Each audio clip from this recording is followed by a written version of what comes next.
अरे यार डॉक्टर साहब, जब तुम छोटा सुई नहीं लगा पाते हो तो इतना बड़ा सुई बार बार काहे ले आते हो?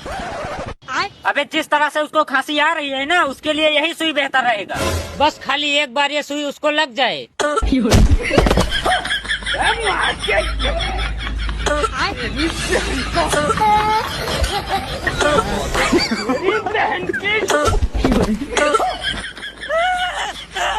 अबे साले जब से इसका इलाज करने लगे हैं, जिंदगी झंड हो गया है एकदम से।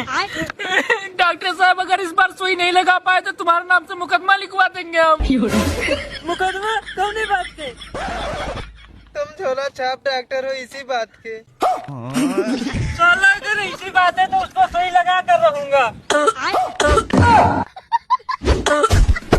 हाँ साला, एकदम से जीना हराम करके रखे। अब हम सुई नहीं लगाएंगे। जा रहे हैं मरने, ले खुद लगा लेना। और अभी तो रुको, क्लाइमैक्स अभी बाकी है।